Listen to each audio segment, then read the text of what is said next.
traveler. Settle in.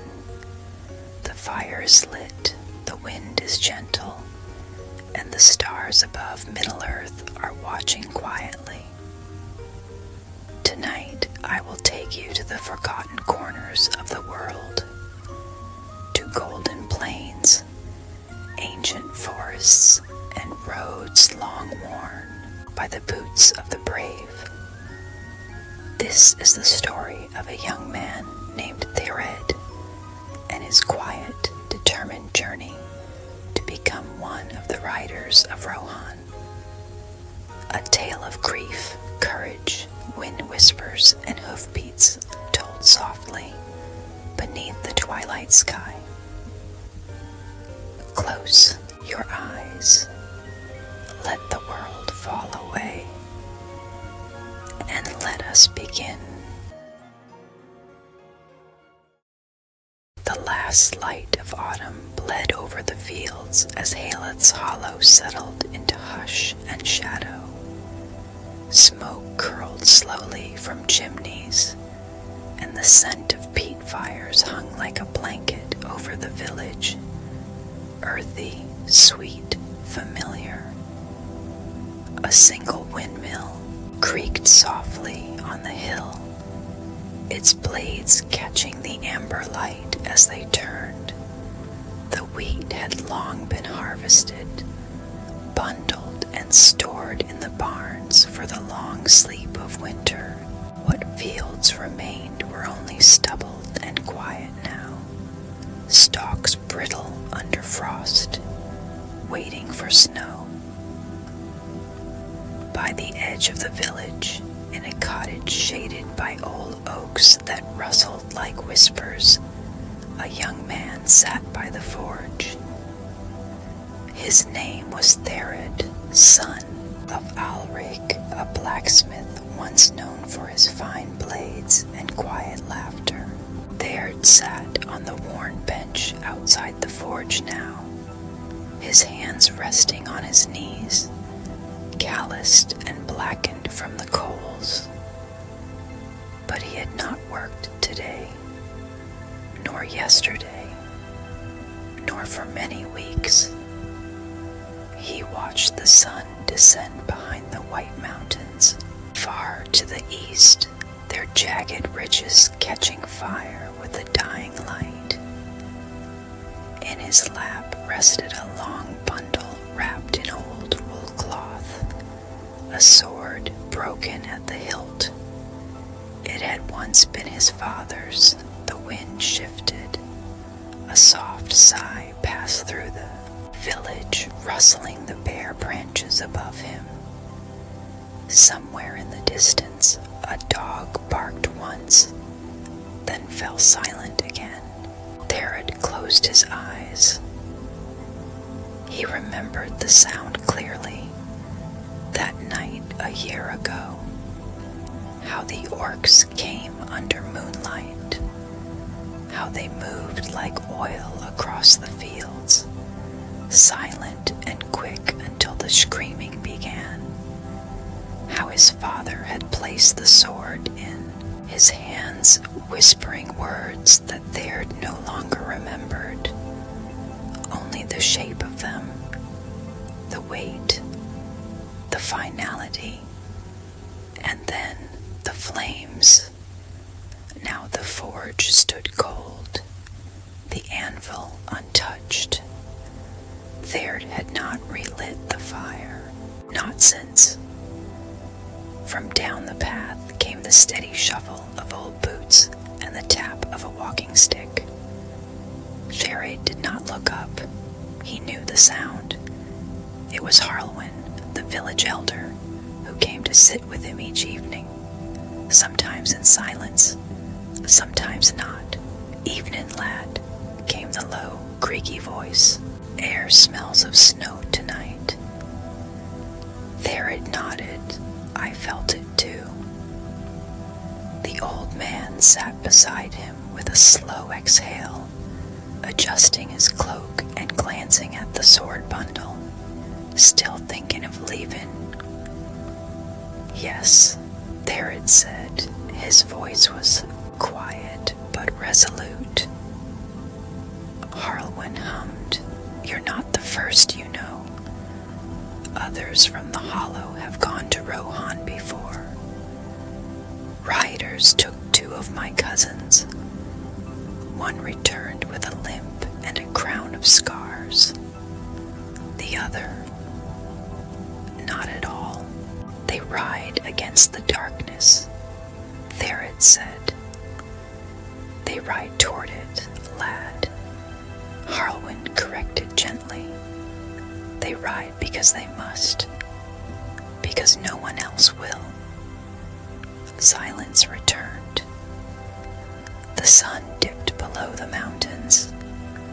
A single star emerged, silver and cold. "But I must, too," Théred said at last, turning to look at the old man. His eyes were pale green, and beneath them the shadow of sleepless nights. "I see it in you," Harlwin said softly. "You've worn that weight like a mail shirt all year." "I can't breathe anymore," Théred whispered. The old man nodded slowly. Then, after a long pause, "Have you spoken to your mother?" "She knows." "And your sister?" "She cried, but she said she understood." Harlwin looked toward the distant horizon. "The road south is long, cold, and the Rittermark does not open its arms to strangers easily. I don't want ease. I want to earn my place. I want to stand against the thing that took him from me." Harlwin closed his eyes for a moment, as if listening to the wind. "Then remember this, Théred of Haleth's Hollow. Revenge is a fire that warms at first, but it leaves your hands burned when the flames die out. If you must ride, ride not for what you lost, but for what you might still save." Théred nodded. He did not speak again. The stars spread across the sky like silver ash, and the moon rose behind them, full and quiet. Crickets chirped softly from the dry grass. An owl hooted once, far in the wood. Eventually, Harlwin patted his shoulder and stood. "When the snow begins to fall," he said, "follow the eastern road through the pines. Then take the river south. Rohan lies beyond the Emnet. Their riders patrol near the old watchtower. If they do not find you, they will smell your fire. I will go before snow," Théred said. "The wind has already changed."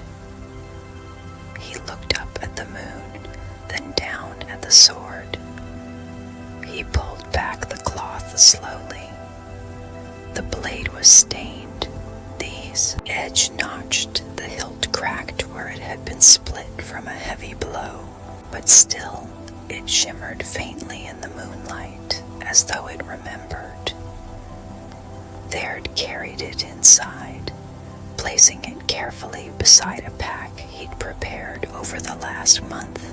Dried meat, wool cloaks, a tinderbox, and a carving of his father's sigil, a horse beneath an oak. The hearth inside the cottage still crackled gently. His mother had gone to bed early, but left a bowl of stew by the fire. He didn't touch it. Instead, he sat down beside the flames and stared into them. There was nothing left to say. Not in this house. Not in this village. His road lay ahead, and he would ride it alone. even in his sorrow, something deep stirred. Not hope, not yet, but maybe purpose. And that, perhaps, was the first seed of peace. As the fire sank low, Théred laid down beside his pack, closed his eyes, and let the wind sing its lullaby through the window cracks. A soft, whistling song from the east, where the golden plains waited. The road to Rohan had begun. The road east of Haleth's Hollow was little more than a deer path, worn thin by hunters, sheep, and weather. It cut through the thinning woods of western Enedwaith, where the trees leaned like old men in council, and the moss grew thick enough to soften a boot step. Théred moved quietly beneath them. The first snow had not yet fallen, but the promise of it hung in the air. A breath held, a hush before the hush. Frost clung to the edges of fallen leaves, and thin sheets of ice crackled underfoot as he stepped carefully over shallow puddles left by the last rain. His cloak was drawn close around his shoulders, woolen and heavy, lined with fur at the collar. He carried no torch, only the pale gray light of an overcast sky guided him. He had left the village before dawn, slipping away from the cottage like a ghost. His mother hadn't stirred. His sister's bed remained warm. He'd whispered no goodbyes. The words would only stick in his throat, and so he had gone. The same way his father once did in younger days, when the call of the wider world stirred in his chest. Now Théred walked through a corridor of tall birches, their bark white and flaking like old paper. The air was dry, and his breath came in slow plumes. Somewhere above, a raven called once, deep and low, like a question left unanswered. By mid-morning, the clouds thickened and pressed low over the land. The light turned silver. Snowflakes began to fall, soft and few at first, then more. Théred pulled up his hood and kept walking. The soundscape changed. Snow dulled the noise of the world, made each step a gentle crunch, and every breath a whisper. He passed no other travelers. Only an old cart path crossed his road once, and there he saw wheel tracks half frozen in the mud, but no sign of who left them or when. The road here curved and turned gently, sloping toward a wide, shallow valley. In the distance, the trees opened slightly, and he caught the faintest glint of water. A river. He pressed on. By late afternoon, with the light beginning to dim beneath the thick clouds, Théred's limbs ached and his boots were damp. His cloak held the scent of pine sap and cold iron. He scanned the edge of the trees for shelter, anything to break the wind that now picked up from the east. That's when he saw it. Smoke. Faint and pale, but rising in a slow column from behind, a thicket of thorn and brush. He moved cautiously, hand on the hilt of his short dagger. Not many souls lived out here, and those who did were not always eager for company.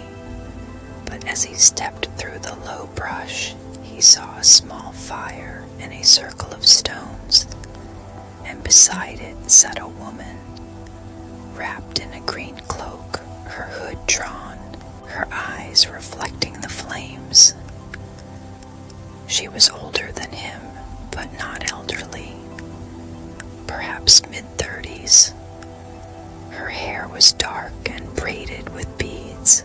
A small iron pot steamed over the fire, and behind her stood a curved shelter of branches and hide, a wanderer's hut. Théred paused, unsure. She glanced at him calmly. "Cold walks behind you," she said, voice low and even. He nodded. "And ahead of me too, I think." "Then sit," she said. "It will catch you either way. Might as well let it rest for now." He hesitated only a moment, then stepped forward and lowered himself onto a stone opposite her. The fire warmed his hands. Immediately, he let out a breath he hadn't realized he'd been holding for hours. The woman stirred the pot slowly, then poured its contents, a thick herbal broth, into 2 small wooden cups. She handed him one without a word. He accepted it cautiously, sniffed the steam. Rosemary, pine, something bitter underneath. He sipped. It was strong, strange, but it warmed his chest like old wine. "Thank you," he said. She nodded once. They sat in silence for some time, the snow falling more heavily now, dusting the stones around them. The woods whispered with every breeze, the sound of branches settling, pine needles shifting, flakes drifting down onto dry leaves. Théred finally asked, "Do you live here?" "Now and then," she said, "wherever the roots grow deep and the water still speaks, I stay free. A while, you're a healer. I am what the land taught me to be." He studied her quietly. She wore no weapons, but her eyes were sharp, and there was something unmovable in her posture, like a standing stone half buried in earth. She belonged to the world in a way he did not. "My name is Théred, I know," she said. His brow furrowed. "How? You carry grief like a banner," she said simply. "And the hollow doesn't grow many like you." He lowered his eyes. "You're heading for Rohan," she said. "Yes. To ride. To train. To become one of them. If they'll have me." "They will," she said. "Eventually." He looked up. "How can you be sure?" She stirred the fire, sending a few sparks into the falling snow. "Because you burn like someone looking for a reason to live." He blinked. She handed him a scrap of dried meat. He took it. "Will vengeance satisfy you, boy?" He chewed slowly, shook his head. "No, I know it won't. But I can't stay in the hollow either. Not after. Not with everything reminding me of him." "Then let the road remind you of yourself," she said. "He walks beside you, but you must walk forward, else you're just a shadow of his memory." That night he slept in a roll of hides beside her hut, near the fire. Outside, the snow fell in earnest, blanketing the woods in silence, and Théred dreamed. He stood atop a high hill, the stars wheeling above. Below, a great plain stretched to the horizon, golden and wide. He saw riders in the distance, galloping like the wind, fast, free. Among them, his father rode at the front, sword raised, a banner snapping behind him. He turned to Théred, but before he could speak, a horn blew, long and low, echoing across the hills. Théred woke with a start. The fire was low. The snow had stopped. The woman was already gone.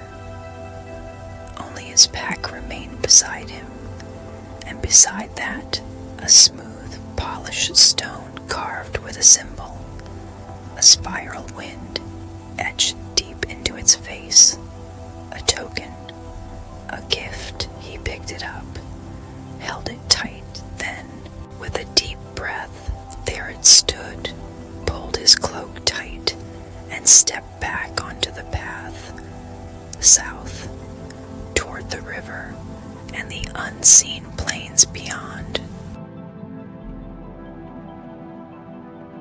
The river ran quiet under a glaze of ice, moving like breath beneath a veil.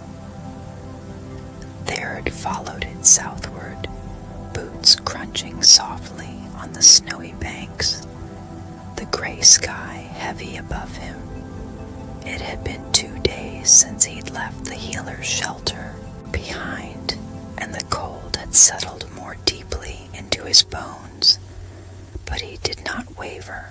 The token she gave him, the spiral-marked stone, rested in a pouch over his heart.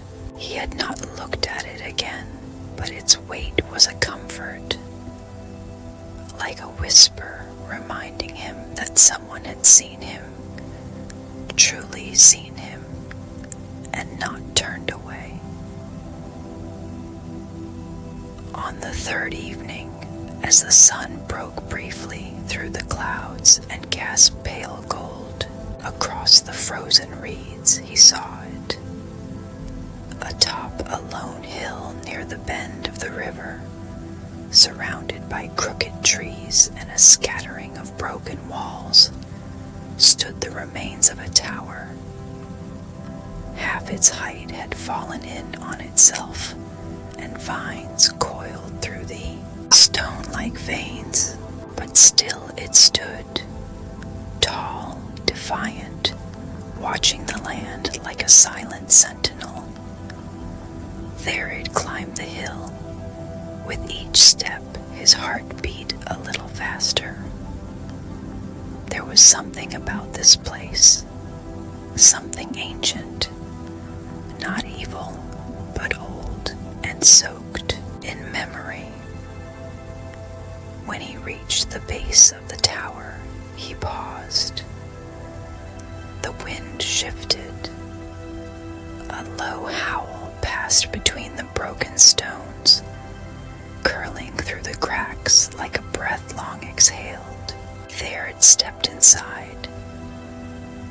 The floor was uneven, scattered with snow and debris, but dry near the far wall.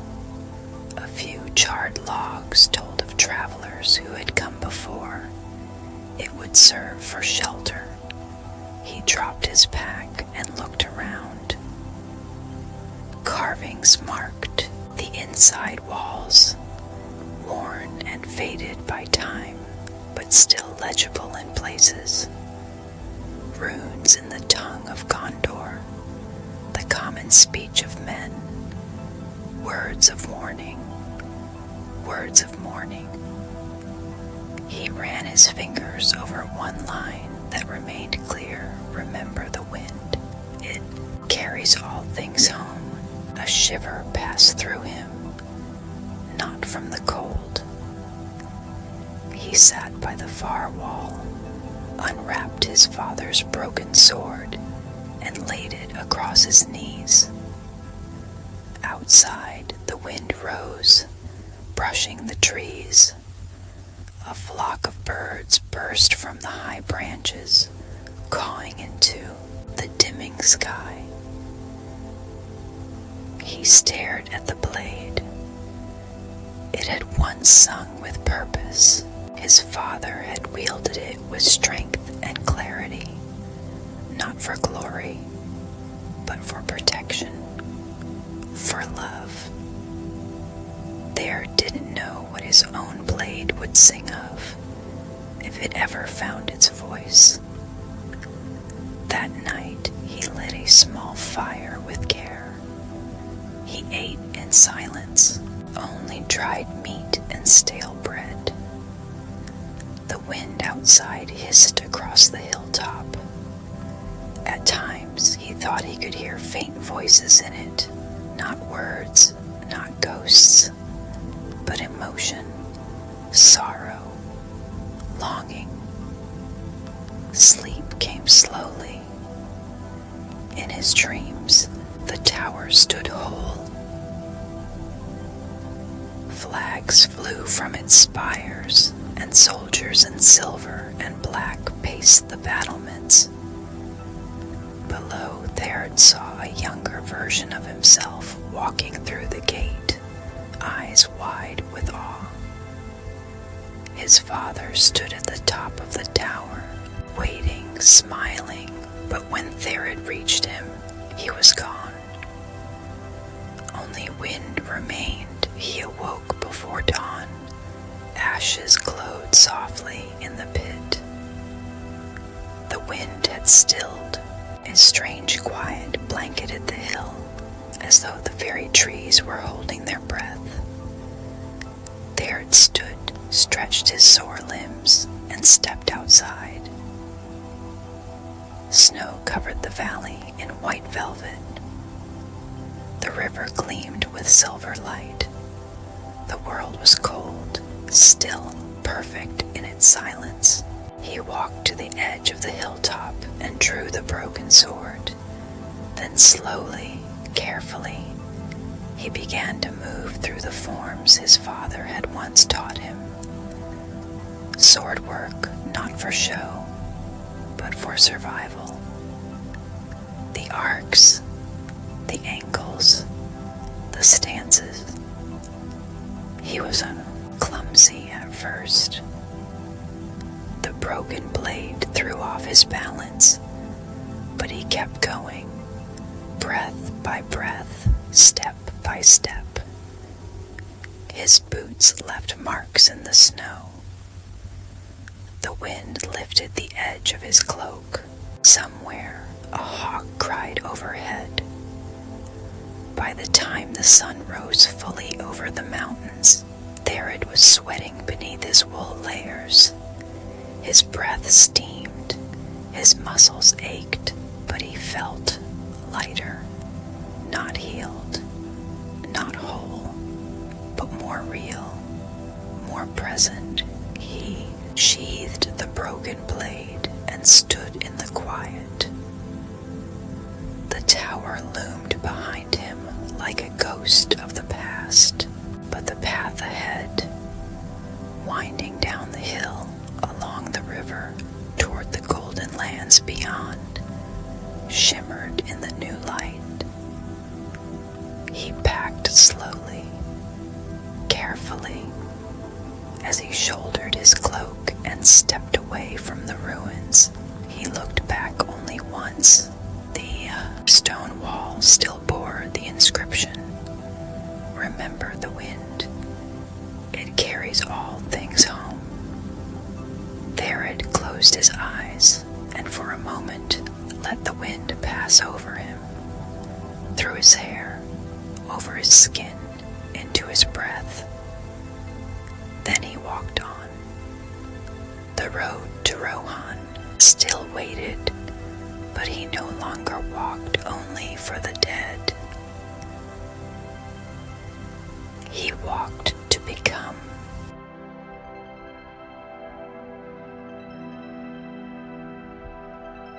The trees thinned.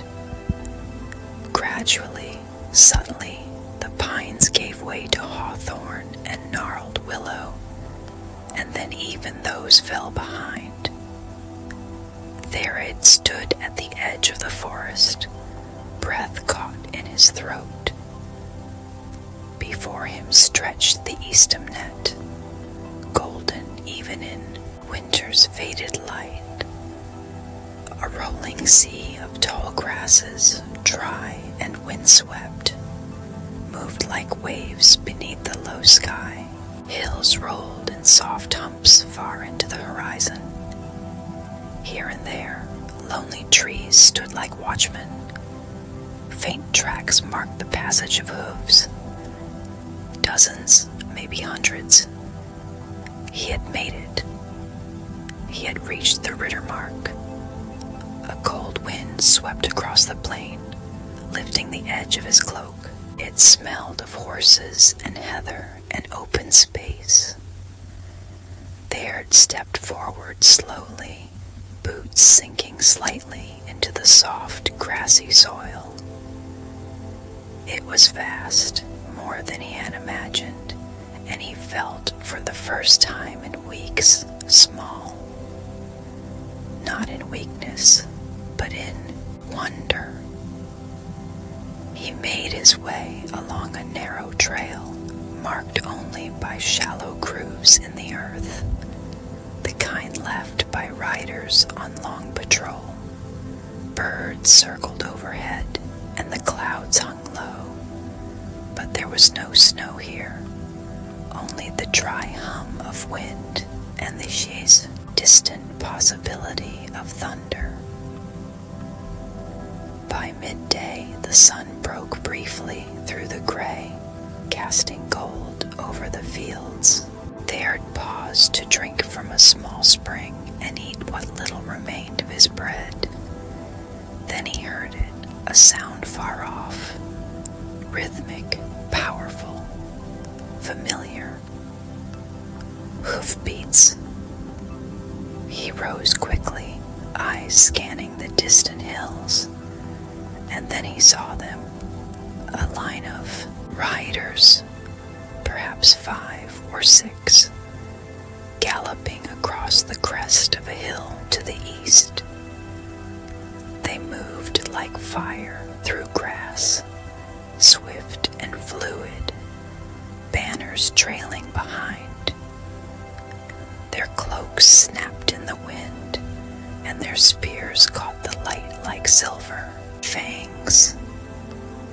Théred's heart raced. He raised a hand in greeting or warning, unsure what to expect. He was a stranger, unannounced, unarmed, but for a broken sword. One rider broke away from the group, a tall figure cloaked in green and gold, galloping directly toward him. Théred stood his ground. The hoofbeats thundered now, fast, relentless, until the rider slowed, pulling the horse to a stop just a dozen paces away. The mare was gray and lean, her breath steaming in the cool air. The rider dismounted in one fluid motion, tall and broad-shouldered, with a face weathered by sun and wind. His eyes, sharp and suspicious, met Théred's with force. "What business brings you across the border of the mark?" the man asked, voice like stone wrapped in wind. "I come seeking the riders," Théred said, trying to keep his voice steady. "I wish to train, to serve." The rider's hand rested on the hilt of his sword. "You come alone, without banner, without sponsor. Who are you?" "I am Théred of Haleth's Hollow," he said, "a village near the White Mountains." The Shibier man's brow furrowed. And why should the horse lords trust a stranger wandering from the woods? Théred hesitated. Then he unwrapped the cloth at his side and held out his father's broken blade. My father died defending our village from orcs. I seek to ride against such darkness, not for glory, for justice, for peace. The rider studied the sword, then Théred's eyes. There was a long pause. Then the man nodded slowly. I am Éomen, third spear of Aldburg, he said. You will ride with me, not as a rider, but as an observer. Speak false, and you will not ride long. I understand. Éomen turned and whistled once, sharp and clear. The other riders began to circle back. He tossed Théred a water skin. Drink, then mount. We ride east.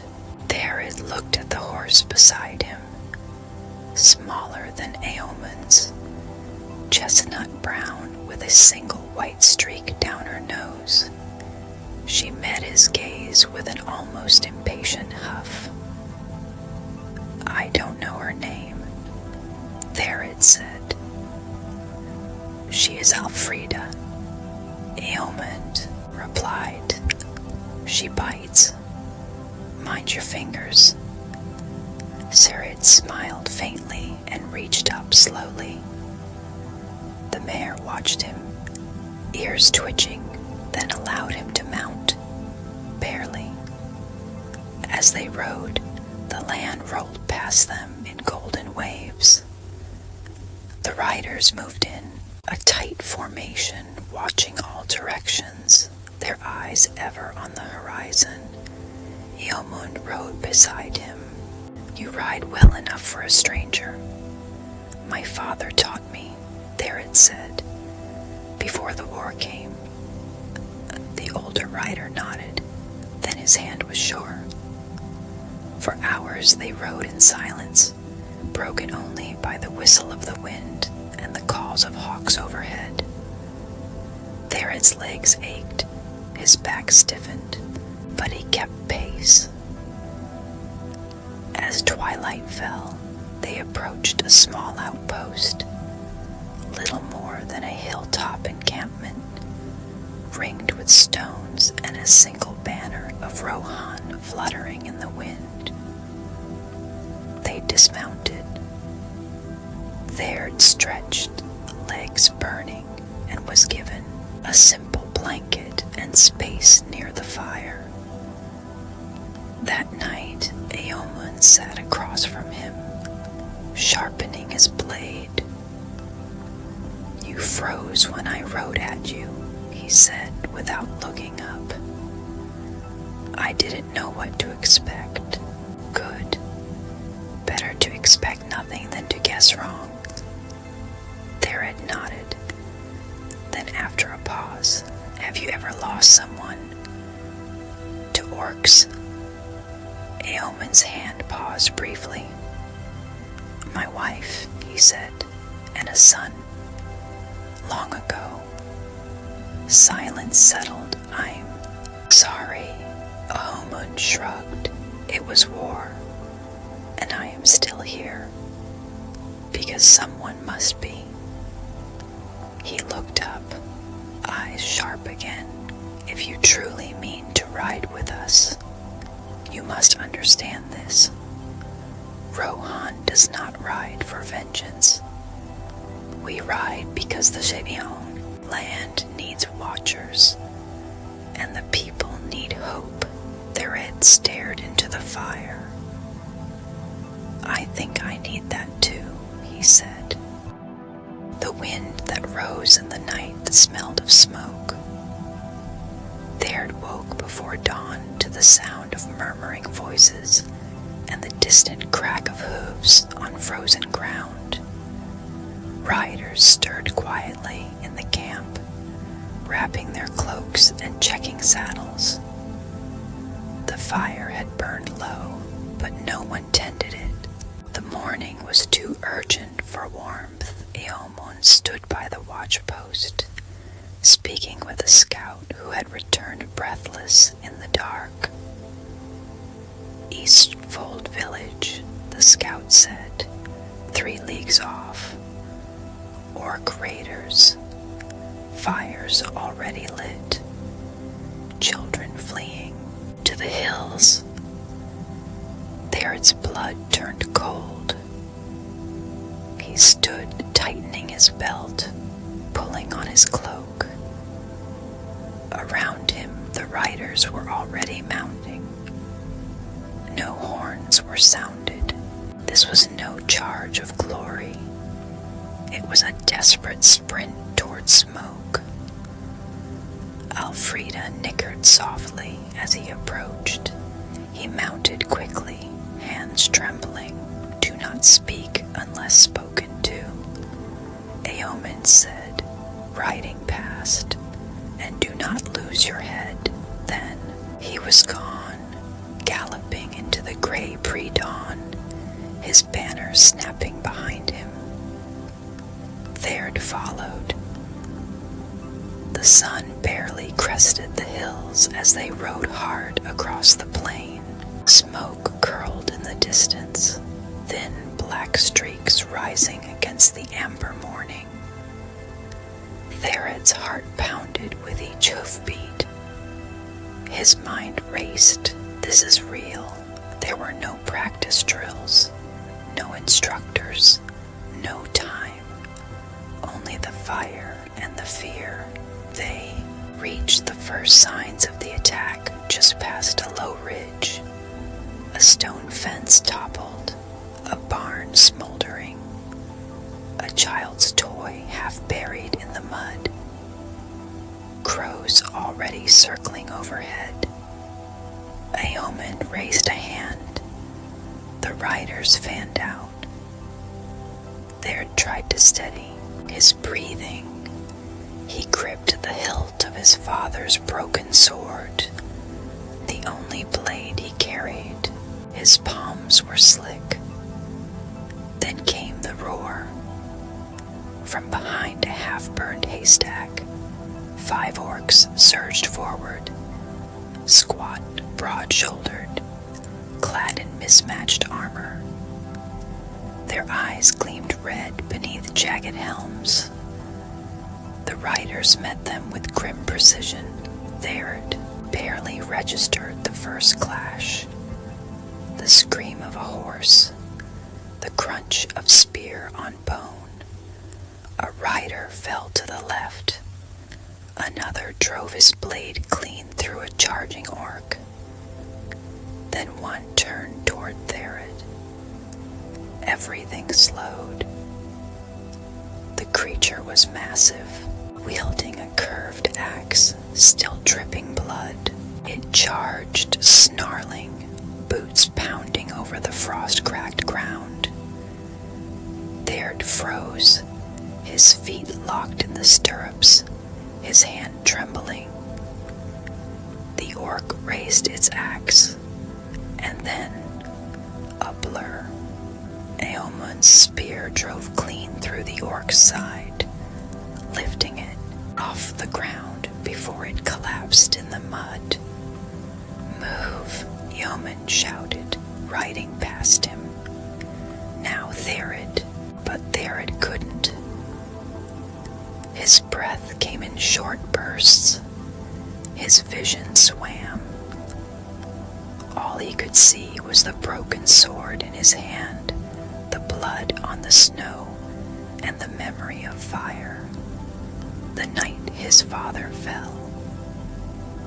The chaos of battle pulsed around him. Steel against steel. Shouts, screams, the bark of command.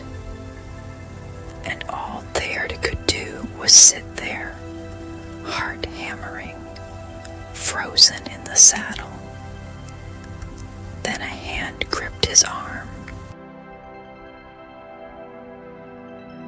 The gates of Adoris rose before him like a memory too big to name. began in the morning sun, with walls of stone and timber set against the mountain's lower slope. It stood proud and wide-eyed, a city built not to intimidate, but to welcome the wind. Théred rode behind Éowyn as they passed beneath the high arch of the gate. Carvings of horses adorned the beams. Guards stood silent, spears steady, their eyes sharp but not unkind. Inside, the stone streets curved upward, winding toward the great hall at the top. Meduseld, the golden hall. Its roof shimmered in the early light, thatched in straw so bright it caught the sky like fire. Children played in the lanes. Women carried baskets of apples and loaves. The air smelled of hay, leather, and wood smoke. For all its strength, Edoras felt alive. Not just a city of warriors, but a home. Théred was given lodging in the barracks below the hall. Modest stone rooms with a shared hearth and sleeping cots. He had a bunk, a trunk for his few belongings, and a clear view of the training yard. That first night, he barely spoke. He watched the other trainees, boys and girls not much younger than him, some already wearing the green of the mark. They joked, sparred, ate with quick hands. He felt outside it all, like he'd arrived late to a life already in motion. Éowyn checked on him once, brought him a set of training clothes and a note signed by a Captain Waldred, granting him provisional entry into the training regimen. "You'll begin in the morning," Éowyn said. "Dawn." Then quietly, "You're here, Théred. That's more than most." And then he left him alone with the crackling hearth. Morning began with pain. Drills from sunup to near noon. Sword forms, mounted dismounts, spear casts, mock duels with blunted blades. Théred kept up, barely. He slipped twice mounting, missed half his spear throws, but he did not stop. Captain Waldred watched silently from under a dark green hood, arms folded, speaking only once. "You ride like you know the wind, boy. But the wind doesn't fight your battles." Théred nodded. "I'll learn." And then came Alfreda. She had been left in the training stables, her saddle removed, her eyes wary. She kicked at the edge of her stall when Théred approached. The stable master, a wiry old woman with silver hair named Greta, snorted. "She likes no one, not even herself. Stubborn, skittish, fast as a storm cloud." Théred stepped slowly toward the stall. Alfreda eyed him. One hoof scraped the floor. Her ears flicked back. "She remembers the fire," Greta said. "She came from a village not unlike yours." Théred placed his palm on the wooden gate. Alfreda stepped forward, not to bite, not to shy away. "Just to see, I remember the fire, too," he whispered. Over the next week, Théred trained by day and spent evenings in the stables. He brushed Alfreda gently, speaking little. At first, she ignored him. Then she began to nudge his shoulder, snort when he arrived late, bond was slow but real. One night, after a long day of sparring, Théred sat in the straw beside her, aching from bruises and a particularly bad fall. "I don't think I'm meant for this," he murmured. Elfrida let out a short huff and nudged his knee.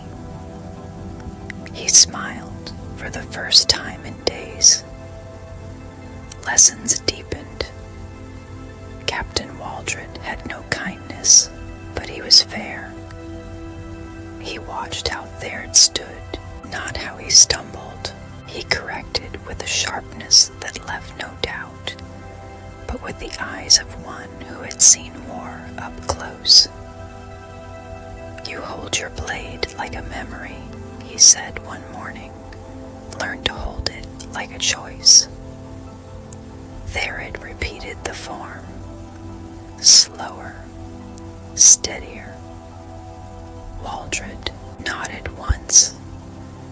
"That's better." At night, Théred dreamed, not of battle, but of riding. Long rides through golden fields, Elfrida's hooves light over grass, the wind singing in his ears, his father beside him only sometimes, and never for long, but always smiling.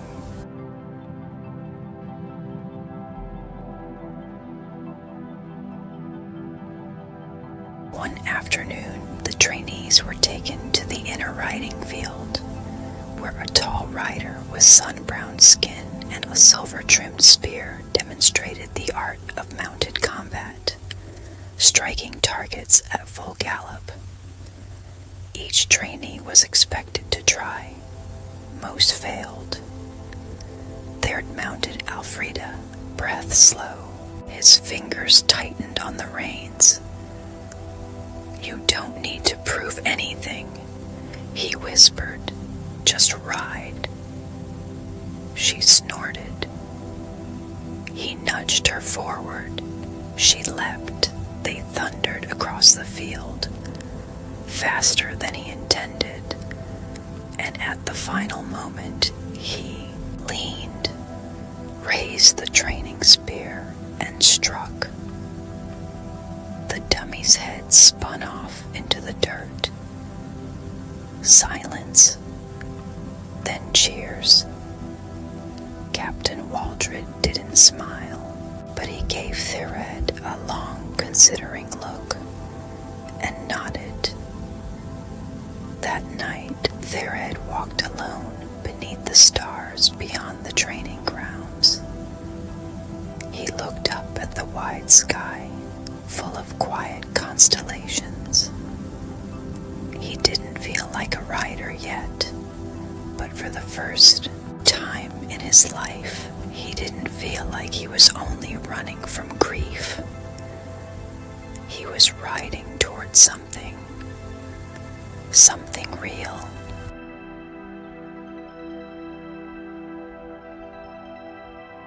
The fog came thick as wool, and just before dawn, it rolled in from the east, blanketing the hills in silence. It clung to the tall grass, wrapped around tree limbs, and swallowed sound like water. By the time Théred saddled Elfrida and tightened his bracers, visibility had dropped to a dozen paces. "We move quiet," Yeoman said, mounting his black stallion. "Scouts have gone missing near the Emmon Mill foothills. This fog isn't natural. Listen more than you speak." 7 riders moved out from Edoras that morning. Théred rode in the middle rank. The mist turned the world into a dream, pale, shifting, uncertain. Elfrida seemed uneasy beneath him. Her ears twitched at every sound. Théred leaned forward, resting a calm hand on her neck. "I know," he whispered. "It's like riding through memory." They rode for hours with little hand signals and the occasional soft command. The fog muffled everything: hoofbeats, birdsong, even breath. Trees appeared and vanished like ghosts. A strange pressure filled the air. It reminded Théred of the moments before a storm, only colder. By midday, the riders reached a series of broken standing stones, weathered and crooked, half lost in the grass, an old waymarker long abandoned. Here, Éomen halted the company. "We camp until nightfall," he said. "We ride blind in this. Better to wait and listen." They dismounted and made a cold camp. No fire, only dry rations and water. Théred sat beside Elfrida, wrapped in his cloak, listening. The fog pulsed. Shapes moved just at the edge of vision, or perhaps they didn't. He thought of the healer in the forest and her words, "The wind carries all things home." He hoped the wind still remembered the way. That night, the riders moved again. The fog deepened. It curled around their cloaks and wrapped the horses' legs. Even Elfrida's breathing seemed quieter. Théred's hand stayed near his hilt.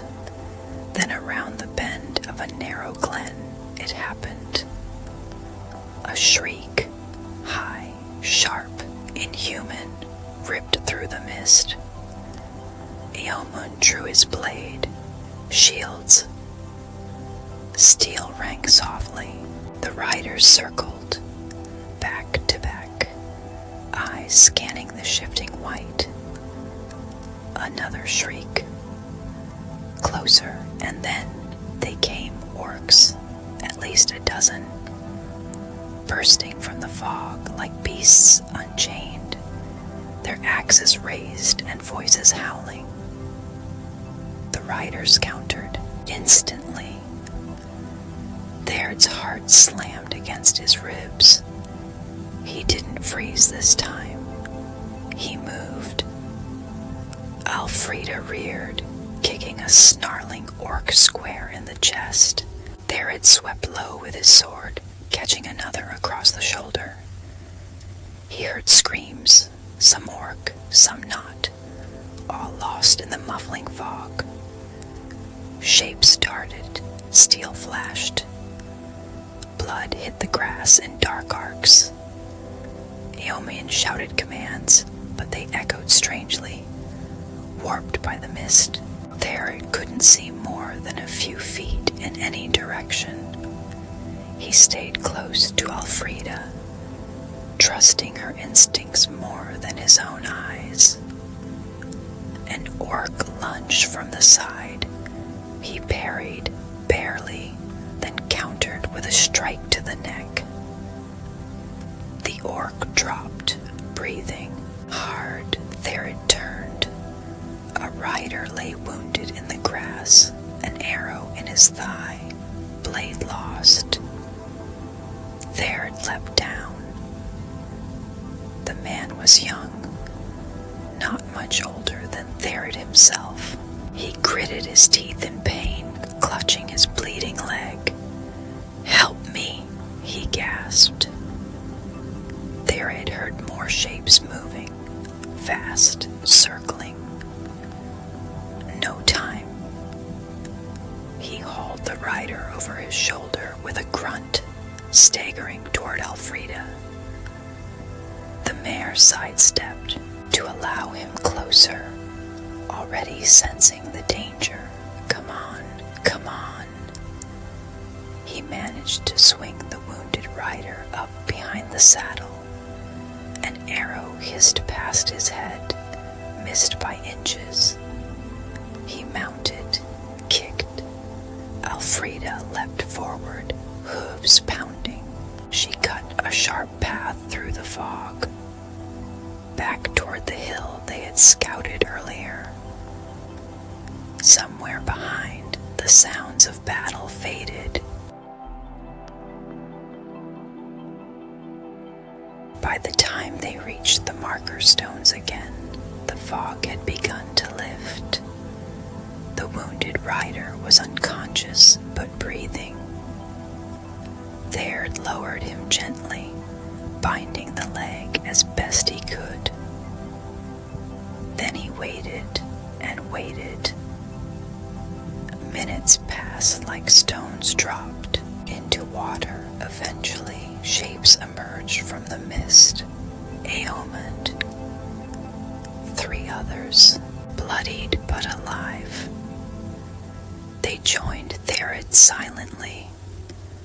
One of them saw the wounded rider and laid a hand on Théred's shoulder. Well done. Éowyn didn't speak until much later, after the fog had fully cleared and the dead were counted. 2 riders lost, 1 wounded, 10 orcs slain. No glory, only exhaustion. That night, Théred sat beside the small fire they finally allowed themselves. The air was clear now. Stars glittered high above, and a pale moon shone over the hills. Éowyn sat across from him, tending a shallow cut on his arm. "You fought well," he said. "I was afraid," Théred admitted. "So were we all." Théred looked at the others, silent, bruised, some still shaking. "Why does Rohan ride into the fog?" he asked. Éowyn thought for a long moment. "Because no one else will." He looked up. "And because those we protect cannot afford to be brave. So we must be brave enough for them." Théred nodded. The stars above seemed to breathe slowly. Elfrida dozed nearby, flanks rising and falling. Her coat still smelled of cold mist and blood. Théred stared into the fire, not because it warmed him, but because it reminded him he was still alive. And more than that, he was needed. The sun was low behind the hills when the messenger arrived. Dusty, pale, eyes wide from a hard ride. He spoke only a few words before collapsing at the gates of Adoris. Orc warband near the Inwash. Scouting party overrun within the hour. The riders rode out. Éowyn led them again, 30 strong this time, not a scouting band, but a force prepared for battle. Théred rode near the front, Elfrida restless beneath him, as if she too had caught the scent of unfinished stories. They rode hard. Wind tore at their cloaks. Clouds swirled low over the plains. The golden grass blurred into silver as twilight deepened.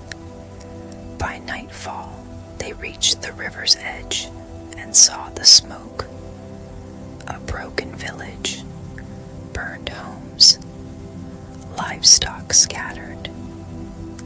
But more than that, tracks, fresh, many, heavy boots, clawed feet dragging paths.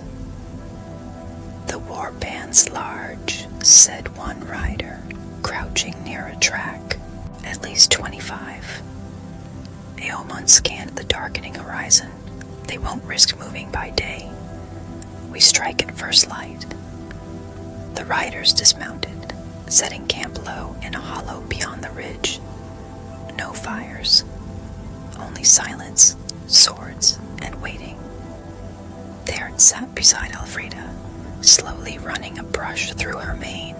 His hands trembled, not with fear, but with something older. He could feel it. Tonight was different.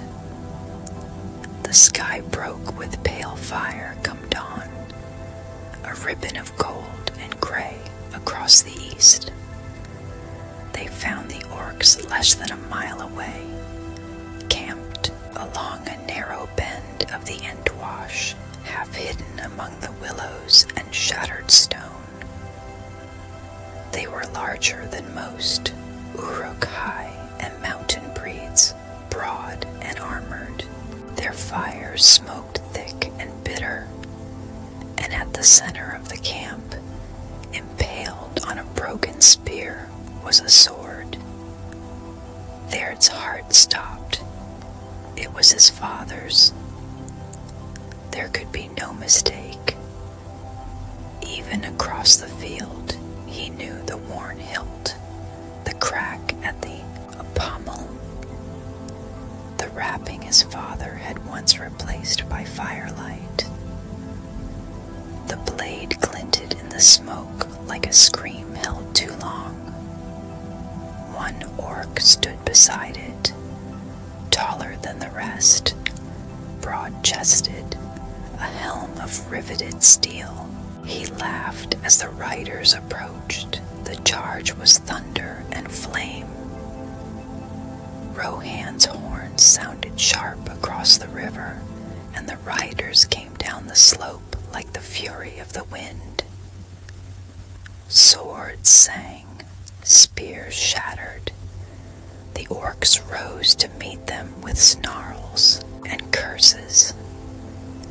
Théred rode beside Éomun, blade drawn, vision narrowed. He saw the tall orc turn, pick up his father's sword, and run. Théred followed.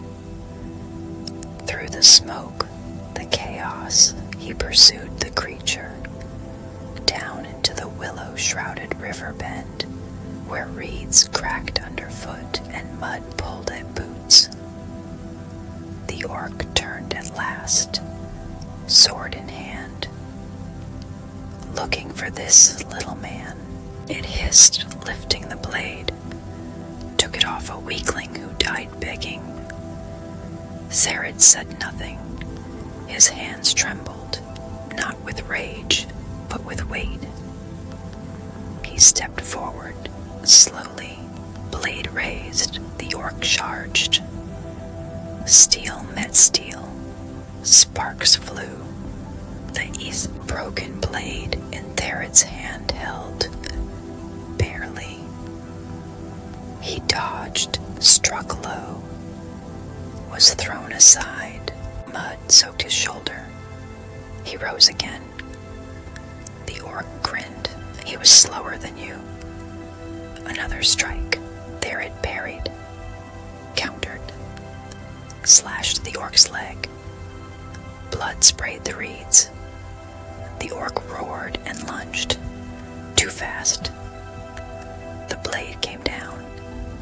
Théred dropped, rolled, and thrust upward. His blade found the gap beneath the orc's chin. The creature froze, then fell. The sword, his sword, landed in the mud beside him. He reached for it, lifted it, stared. It was real, heavy, scarred. It had killed. It had been used for hate. He looked at it for a long time, and then, slowly, he let it go.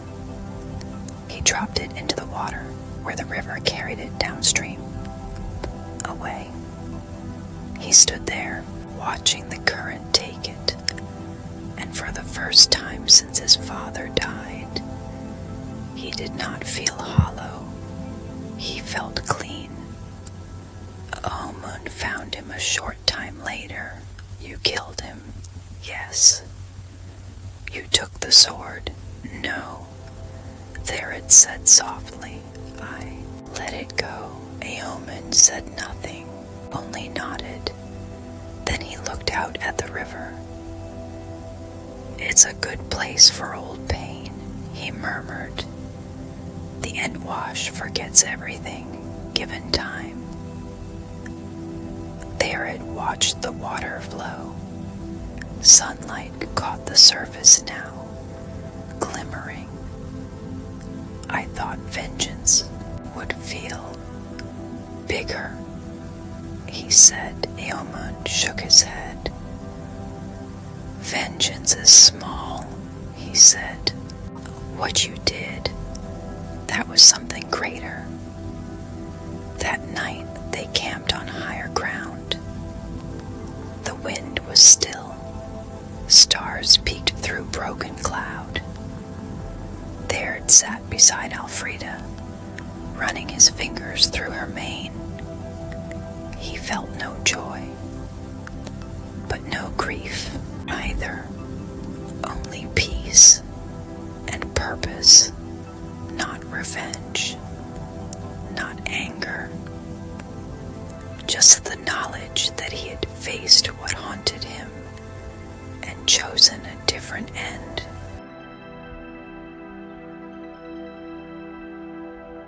The wind was warm that evening, not harsh like it had been in winter, not biting, not sorrowful. It whispered across the plains like a song remembered, the kind a mother hums long after the child has fallen asleep.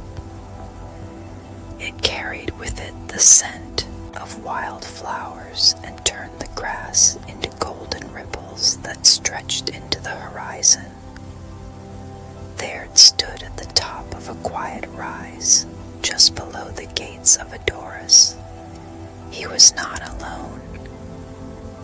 20 riders stood in a wide circle, cloaks billowing, armor polished, their horses calm and steady beside them.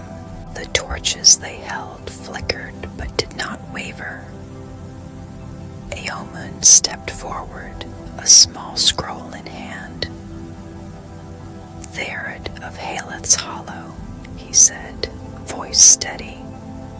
You have ridden under fire. You have stood in silence. You have chosen duty over vengeance and life over rage. Théred stood still, heart loud in his chest. You have no noble blood, no banner behind you. And yet, Éomen smiled faintly. You are one of us. He unrolled the scroll, not to read from it, but to show the mark, the white horse of Rohan, outlined in gold thread. Then he stepped aside. You may speak your oath, he said. Théred took one slow breath.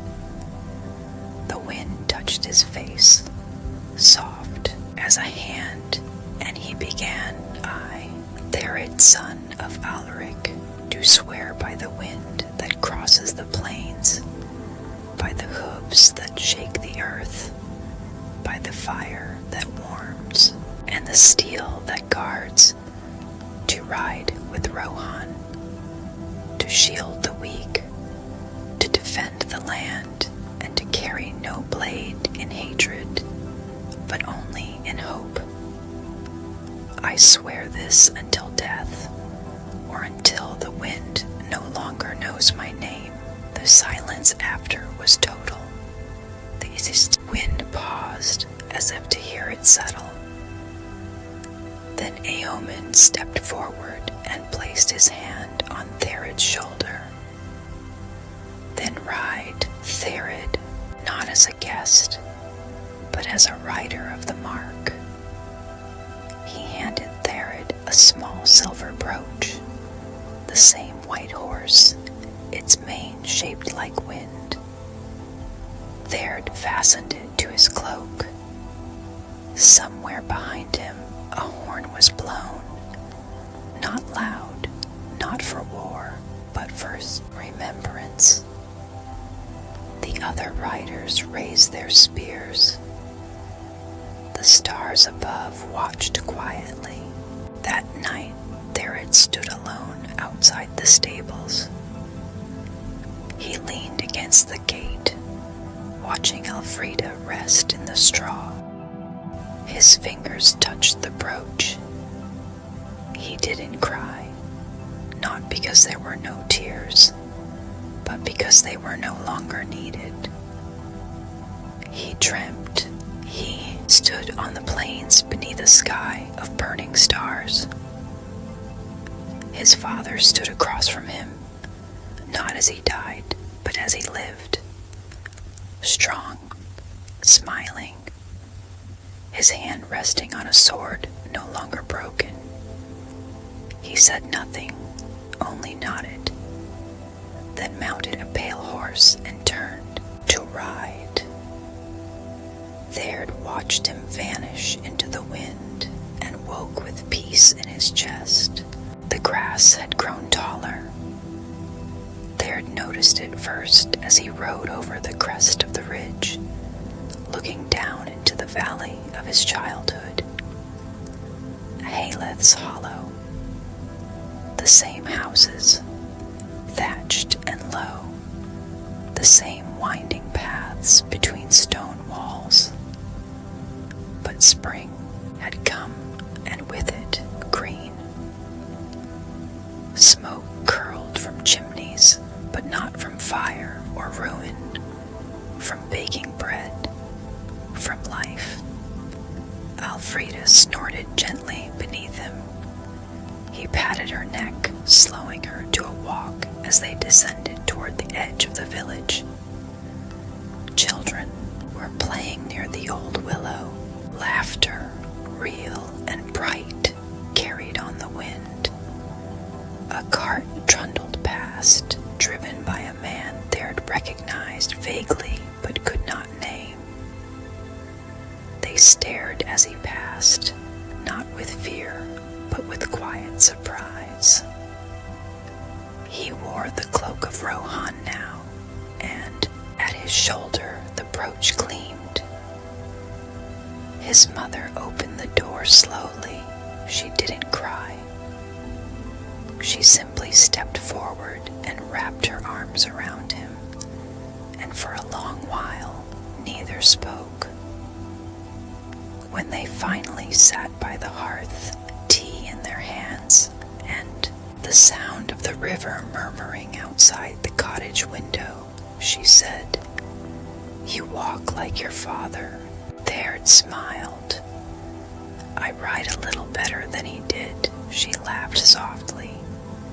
"He would have been proud. I think he knows," Théred said. They sat in silence.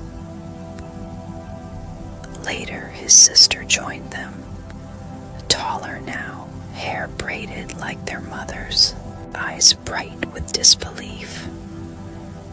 "You actually did it," she said. "You rode off like a story and came back real." Théred ruffled her hair gently. "I came back because you were waiting." She didn't let go of his arm the rest of the evening. The next morning, Théred walked to the old forge. The door creaked.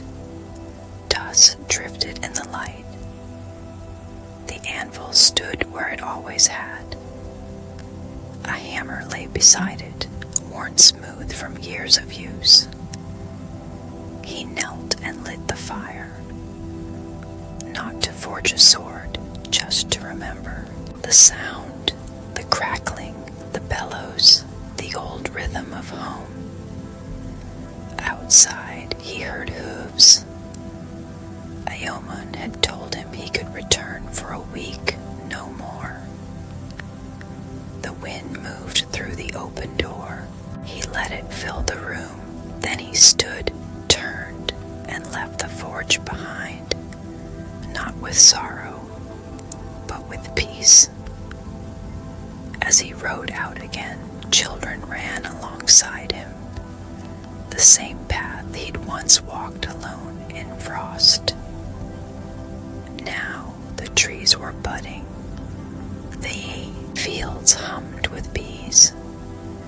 Somewhere a flute played softly, and Théred, rider of Rohan, lifted his hand in farewell. He did not look back, not because he'd forgotten, but because he had become what he left to find: a guardian of the plains, a watcher of the wind, and a story worth passing on. And so, the wind quiets, the sword is set down, the horse rests, and Théred's long road, for now, has ended. You have walked through forest and fire, silence and storm, and still you are here. Let the sounds of the plains fade. Let the stars above Adoras turn gently overhead.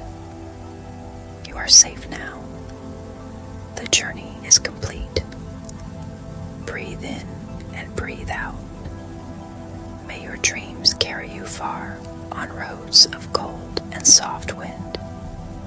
Until next time, dear traveler, sleep well, and may the wind always find you.